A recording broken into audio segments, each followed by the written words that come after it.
আসসালামু আলাইকুম বন্ধুরা, সবাই কেমন আছেন? আলহামদুলিল্লাহ, আমি ভালো আছি। তো যাচ্ছিলাম এক বান্ধবীর বাসায়। আমার কলেজ লাইফের অনেক দিন পর আমার বান্ধবী ফোন দিয়েছে যে তার বাসায় যেন যাই, একটু দেখা করি। তো ওর বাসায় যাচ্ছি। তো যাচ্ছিলাম রিক্সায়। আমি যখন কলেজে পড়তাম তখন খুব রিক্সায় ঘুরতাম। তারপর আপনাদের ভাইয়ের সাথে যখন বিয়ে হলো, তারে নিয়েও খুব রিক্সায় ঘুরতাম। আমার রিক্সায় ঘুরতে খুব ভালো লাগতো। কিন্তু এই যে বাস কিংবা সিএনজি, তারপরে অন্য কিছুতে ভালো লাগতো না, কার বা কি। কারণ রিক্সায় ঘুরলে মনে হয় কি, খোলা বাতাসে, খোলা আকাশের নিচে বাতাসে ঘুরতেছি, খুব একটা ভালো লাগার বিষয়। একটা রোমান্টিক রোমান্টিক ফিল আসে। আপনাদের আসে কিনা জানি না, আমার কাছে একটু রোমান্টিক রোমান্টিক ফিল আসে। আর তারপর যদি হয় আবার বৃষ্টি, তো সেদিন বৃষ্টির দিন ছিল, বাট বৃষ্টি তেমন একটা পড়ে নাই, একটু ঝিরিঝিরি হালকা পাতলা পড়ছে। তো তাতে আমি ভালো মতো ভিজতে পারিনি, ভিজতে পারলে ভালো হইতো। প্রচন্ড ঘামতেছিলাম গরমে। তো মনে হচ্ছিল যে একটু বৃষ্টি হলে ভালো হবে, বৃষ্টিতে ভিজতে ভিজতে যাবো, আবার বৃষ্টিতে ভিজতে ভিজতে আসবো, সে অন্যরকম একটা ভালো লাগা কাজ করবে, রোমান্টিকতা। কিন্তু বৃষ্টি পড়ে নাই, যাক, সেটা আমার কপাল খারাপ ছিল, তাই বৃষ্টি পড়ে নাই। আমি যখন কলেজে পড়তাম তখনও প্রচুর প্রচুর রিক্সা চড়তাম। আমার বান্ধবীদের সাথে ঘুরতে যাইতাম, বা শপিং এ যাইতাম, বা সিনেমা দেখতে যাইতাম, যাই যেখানেই যাইতাম আমি রিক্সায় চড়তাম। আমার কাছে বাসে চড়তে ভালো লাগতো না। বাসে মনে হয় কি একটা গ্যাদারিং পরিবেশ, ঠেলাঠেলি, মানুষ দাঁড়াই থাকো, তারপরে ব্রেক করলে ধাম করে পড়ো, একজনের গায়ের উপরে আর একজন ধরে রাখলেও কাজ হয় না। সিট পাওয়া না গেলে তো খুবই মুশকিল। সিট পাওয়া গেলে অবশ্য ঠিক আছে মেয়েদের জন্য। তো হ্যাঁ, এই কারণে অনেক দিন পর যখন রিক্সায় ঘুরলাম, আমার পুরনো দিনের কথা খুব মনে পড়লো। রিক্সা তো এমনিতেও চড়ি, কিন্তু এরকম ঘোরার উদ্দেশ্যে তো কখনো চড়ি না, এই কারণে ভালো লাগছে। পুরনো দিনের কথা মনে পড়ছে, খুব ভালো লাগার একটা বিষয় কাজ করতেছিল মনের মধ্যে, কবিতা আসতেছিল, কত গল্প লাগবো এগুলি আসতেছিল, আমাদের যা হয় আর কি, বুঝছেন। যাই হোক, রান্না করতেছি, বাসায় এসে আবার রান্না করলাম তাড়াহুড়া করে। কচুরলতি বসায় দিলাম, চিংড়ি মাছ দিয়ে কচুরলতি।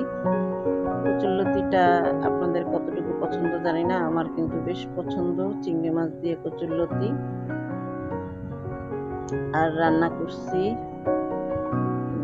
মিষ্টি কুমড়া মাছ দিয়ে। কালকে মাছ ভুনা করছিলাম 4 পিস। তো সেখানে আমরা দুইজন খাইছি 2 পিস, আর 2 পিস ছিল। মেয়ে তো মাছ খায় না, তো চিন্তা করলাম ওই মাছ দিয়ে কি করব, একটু মিষ্টি কুমড়া ছিল, সেই মিষ্টি কুমড়ার মধ্যে দিয়ে ভাজা ভাজা করলাম। টেস্ট হয়েছিল মিষ্টি কুমড়াটা, তো বেশি ভাগে পাই নাই, মজা হয়েছে। আপনার ভাইয়াই বেশি খেয়ে ফেলছে। এবার যেটা মজা পায় সে বেশি খায়, আমার একটু কম দেয়। মজা করলাম আর কি। তা যাই হোক, তার জন্যই গুছিয়ে গুছিয়ে এত যত্ন করে রান্না করা, সে খাইলেই ভালো লাগে। আর সে খাইতে না পারলে তো বকা তো শুনি, উল্টা আমারও মনটা খারাপ থাকে যে এত কষ্ট করে রান্না করলাম, মজা হলো না, খাইতে পারলো না। তারপরে আরো আরো কি জানি রান্না করছিলাম, ঠিক মনে করতে পারতেছি না। মিষ্টি কুমড়া, ও লাল শাক, লাল শাক রান্না করছিলাম, চিংড়ি মাছ দিয়ে ভাজি করছিলাম। এই হচ্ছে মিষ্টি কুমড়াটা কষায় নিচ্ছি, কষানো হয়ে গেলে মাছটা দিয়ে দিব। মিষ্টি কুমড়া আপনাদের কাছে কেমন লাগে জানি না, আমার কাছে একটু ভালো লাগে, কারণ মিষ্টি মিষ্টি লাগে তো, ভাতের মধ্যে দিয়ে খাইলে। আমার মেয়ে খাইতে চায় না মিষ্টি মিষ্টি লাগে বলে, কিন্তু আমার কাছে তো খুব ভালো লাগে মিষ্টি কারণে। আপনাদের কাছে কেমন লাগে জানি না। যাই হোক, সব শুধু আমার ভালো লাগার কথাই বলছি, যে মাছ দিয়ে দিছি, মাছটা এখন ভেঙে ভেঙে মিশাই দিব। আসলে কি, খাওয়াটা হচ্ছে নিজের মনের ব্যাপার। আপনি যদি মনে করেন যে এই খাবারটা মজা হয়েছে বা দেখতে সুন্দর হয়েছে, সুস্বাদু হয়েছে, তাহলে আপনি খাইতে পারবেন। আর আপনার মনের মধ্যে যদি একবার ঢুকে যায় যে এই খাবারটা মজা হয় নাই, তাহলে ওই খাবার হাজার টেস্টি হইলেও আপনার কাছে ভালো লাগবে না, কারণ আপনার মনের মধ্যে ঢুকেই গেছে যে এটা মজা হয় নাই। এরকম কিন্তু অনেক কিছু আমার বেলায় হয়, অন্যদের বেলায় হয় কিনা জানি না। আমি অনেক সময় যখন শুনি অন্য কেউ বলছে খাবারটা মজা হয়নি, আমি তো মুখেও দিই না, মানে টেস্টও করি নাই। অমুক বলছে মজা হয় নাই, ব্যাস টেস্ট করে দেখি না। এই কারণে খাবার সময় কখনো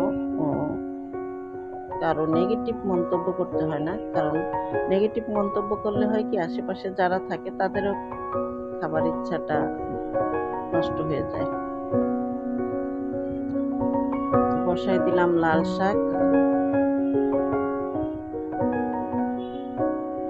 আজকে সত্যি সত্যি লাল শাক ছিল, ওই দিন ডাঁটা শাক ছিল। যাই হোক, আমার রান্না, আমার ঘোরা কেমন লাগলো, ভালো লাগলে জানাবেন। আর রিক্সায় কে কে ঘুরতে পছন্দ করেন, কচুরলতি খেতে কে কে পছন্দ করেন, মিষ্টি কুমড়া এইভাবে খেতে কে কে পছন্দ করেন, লাল শাক খেতে কে কে পছন্দ করেন জানাবেন। আর যদি আমার ভিডিও ভালো লাগে, সবসময় ভালোবাসা, সাপোর্ট, ভালোবেসে কাছে থাকবেন, পাশে থাকবেন, সাপোর্ট দিবেন। একজন আরেকজনকে সাপোর্ট দিলেই আমরা এগিয়ে যেতে পারবো, নাহলে এগিয়ে যাওয়া সম্ভব না। সবাই ভালো থাকবেন। আল্লাহ হাফেজ।